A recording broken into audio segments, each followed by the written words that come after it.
Assalamualaikum warahmatullahi wabarakatuh. Salam sejahtera bagi kita semua. Perkenalkan, nama saya Sunandila, NIM Q1A1190018, kelas ITPA 2019, jurusan Ilmu dan Teknologi Pangan, Fakultas Pertanian, Universitas Halu Oleo. Baik, pada kesempatan kali ini saya akan membahas materi mengenai enzim yang berperan dalam proses fermentasi, khususnya dalam proses fermentasi tape ketan. Pertama-tama saya akan menjelaskan mengenai enzim dalam ragi yang berperan dalam proses fermentasi. Nah, enzim-enzim apa saja yang berperan dalam proses fermentasi? Di sini diberikan setidaknya ada 5 jenis enzim yang berperan dalam proses fermentasi. Yang pertama adalah enzim protease.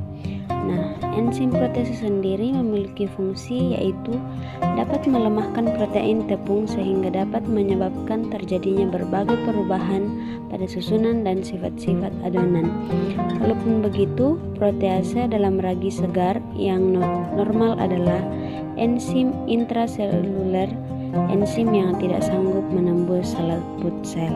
Enzim yang kedua yaitu enzim lipase. Enzim lipase kelihatan intraseluler dan aktif pada lemak yang terdapat di dalam ragi, terutama selama terjadinya proses pesporaan atau sporulation. Lemak ini tersedia untuk sel selama proses pematangan spora biak. Lipase dan beberapa jenis ragi dapat menembus melalui selaput sel. Kemudian jenis enzim yang ketiga yaitu enzim invertase. Pada kebanyakan jenis ragi, invertase adalah enzim intraseluler.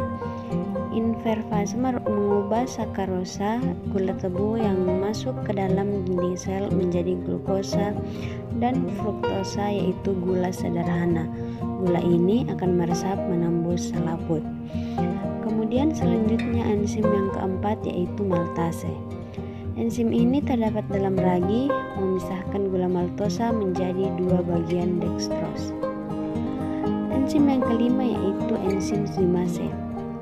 Enzim ini adalah enzim yang pada akhirnya akan menyebabkan peragian gula dalam adonan oleh ragi.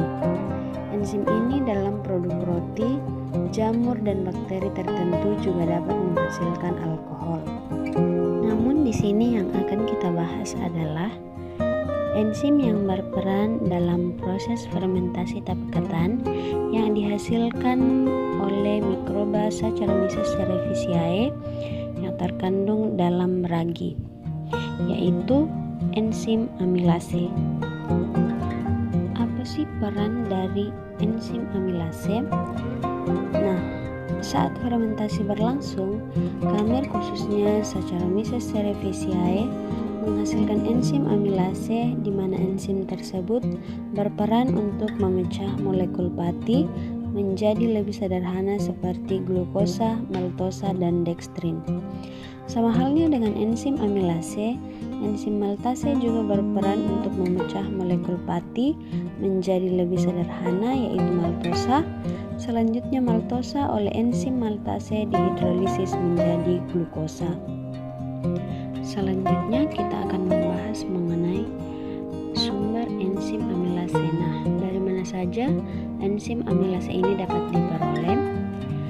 Amilase dapat diperoleh dari berbagai sumber seperti tanaman, binatang, dan mikroorganisme, seperti yang dijelaskan di awal bahwa enzim ini dihasilkan oleh salah satu mikroba yaitu Saccharomyces cerevisiae. Nah, saat ini sejumlah enzim amilase telah diproduksi secara komersial. Penggunaan mikrobia dianggap lebih prospektif karena mudah tumbuh, cepat menghasilkan, dan kondisi lingkungan dapat dikendalikan. Produksi enzim amilase dapat menggunakan berbagai sumber karbon. Contoh-contoh sumber karbon yang murah adalah sekam, molase, tepung jagung, limbah tapioka, dan lain sebagainya. Lalu selanjutnya, bagaimana cara kerja enzim?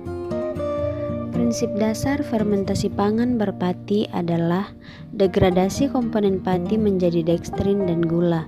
Selanjutnya, gula diubah menjadi alkohol atau asam sehingga makanan hasil fermentasinya berasa manis alkoholik dan sedikit asam atau manis sedikit asam. Dalam proses fermentasi tape, pati mentah digelatinisasi dengan dimasak, kemudian dilikuifikasi dengan enzim amilase dan akhirnya disakarifikasi menjadi glukosa oleh glukoamilase. Beras ketan berubah menjadi lunak dan selama proses fermentasi terbentuk beberapa asam organik. Asam organik bereaksi dengan alkohol menghasilkan aroma khas tape. Demikianlah pemaparan dari saya. Lebih dan kurangnya mohon dimaafkan. Sekian dan terima kasih. Wassalamualaikum